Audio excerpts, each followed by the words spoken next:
ഇനി നമ്മൾ നെക്സ്റ്റ് ചാപ്റ്ററിലേക്ക് പോവുകയാണ്. ഇതിൽ നമ്മൾ എളുപ്പമുള്ള ചാപ്റ്റർ നോക്കി ഞാൻ എടുത്തതാണ് ചാപ്റ്റർ 13 ആണ്. That is index number. നമ്മളിത് +1 എക്കണോമിക്സിൽ സ്റ്റാറ്റിസ്റ്റിക്സിൽ പഠിച്ചതാണ്. അതേ കാര്യങ്ങൾ തന്നെയാണ് ഇതിൽ പഠിക്കാനുള്ളത്. പക്ഷേ ഇവിടെ ഇക്വേഷൻസിൽ ചെറിയ ഡിഫറൻസ് ഉണ്ടാവും. വേറെ വ്യത്യാസങ്ങളൊന്നും തന്നെ നമുക്കിവിടെ ഇല്ല. നമുക്ക് ഇൻഡെക്സ് നമ്പറിൻ്റെ ഇൻട്രൊഡക്ഷൻ നോക്കാം. Index number is one of the most widely used statistical device. Index number എന്ന് പറയുന്നത് നമ്മൾ ഏറ്റവും കൂടുതലായിട്ട് ഉപയോഗിക്കുന്ന ഒരു സ്റ്റാറ്റിസ്റ്റിക്കൽ ഡിവൈസാണ്. ഈ ഇൻഡെക്സ് നമ്പർ എന്ന് പറയുന്നത് is one of the statistical device കേട്ടോ. ഇതൊരു സ്റ്റാറ്റിസ്റ്റിക്കൽ ഡിവൈസാണ് ഇൻഡെക്സ് നമ്പർ. ഇത് നമ്മൾ ഏറ്റവും കൂടുതലായിട്ട് ഉപയോഗിക്കുന്ന ഒരു ഇൻഡെക്സ് സ്റ്റാറ്റിസ്റ്റിക്കൽ ഡിവൈസാണ്. ഒരു എക്സാമ്പിൾ നോക്കാം.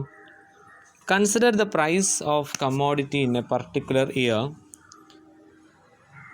ഒരു പ്രോഡക്റ്റിൻ്റെ, അതായത് ഒരു വസ്തുവിൻ്റെ പ്രൈസ്, കഴിഞ്ഞ വർഷത്തെ പ്രൈസ് നമ്മൾ കൺസിഡർ ചെയ്യുകയാണ്.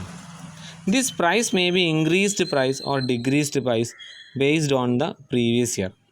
അതായത് ഈ വർഷത്തെ ഒരു പ്രോഡക്റ്റിൻ്റെ വില, ഫോർ എക്സാമ്പിൾ 1 കിലോ അരിയുടെ ഇപ്പോഴത്തെ വില, അല്ലെങ്കിൽ 1 ലിറ്റർ പെട്രോളിൻ്റെ ഇപ്പോഴത്തെ വില. ആ വിലയെ നമ്മൾ കഴിഞ്ഞ വർഷം ഉണ്ടായ പെട്രോളിൻ്റെ വിലയുമായിട്ട് കമ്പയർ ചെയ്യാണ്. അപ്പോൾ കഴിഞ്ഞ വർഷം പ്രീവിയസ് ഇയറിനെ അപേക്ഷിച്ച് നോക്കുമ്പോൾ ഈ വർഷത്തിൽ പെട്രോളിൻ്റെ വില ചിലപ്പോൾ ഇൻക്രീസ്ഡ് ആയിട്ടുണ്ടാവും, ചിലപ്പോൾ ഡിക്രീസ്ഡ് ആയിട്ടുണ്ടാവും, ചിലപ്പോൾ കൂടിയിട്ടുണ്ടാവും, ചിലപ്പോൾ കുറഞ്ഞിട്ടുണ്ടാവും. Similarly consider the production of a certain commodity. അതേപോലെ ഏതെങ്കിലും ഒരു സാധനത്തിൻ്റെ ഉൽപ്പാദനം അല്ലെങ്കിൽ ഏതെങ്കിലും ഒരു സാധനത്തിൻ്റെ വിൽപ്പന, ഇത് നമ്മൾ കഴിഞ്ഞ വർഷവുമായി കമ്പയർ ചെയ്യുമ്പോൾ ഒന്നെങ്കിൽ പ്രൊഡക്ഷൻ കൂടിയിട്ടുണ്ടാവും അല്ലെങ്കിൽ പ്രൊഡക്ഷൻ കുറഞ്ഞിട്ടുണ്ടാവും. It may be higher or lower when compared with the previous period. കഴിഞ്ഞ പീരീഡുമായി കമ്പയർ ചെയ്യുമ്പോൾ ഒന്നെങ്കിൽ പ്രൊഡക്ഷൻ ആയിട്ടുണ്ടാവും അല്ലെങ്കിൽ കുറഞ്ഞതായിട്ടുണ്ടാവും. ഇൻഡെക്സ് നമ്പർ നമ്മൾ ഇവിടെ എന്തിനാണ് യൂസ് ചെയ്യുന്നത്? Index number are use to describe these type of phenomena.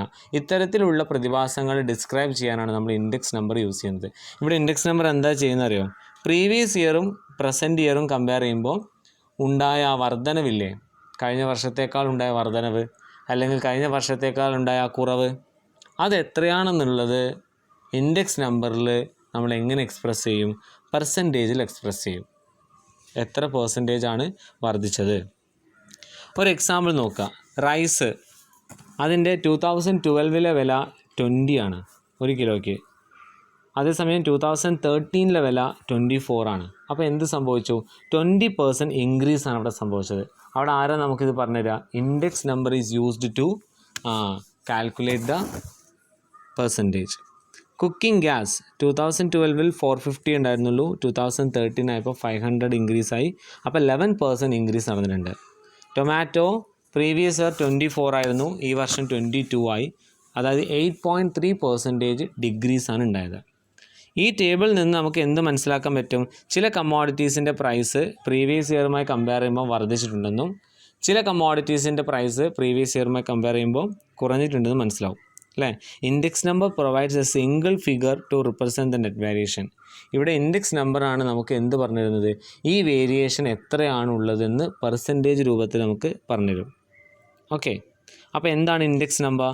Index number is A statistical measure designed to show changes in a variable or group of related variable with respect to time, geographical location or other characteristics such as income, profession, etc.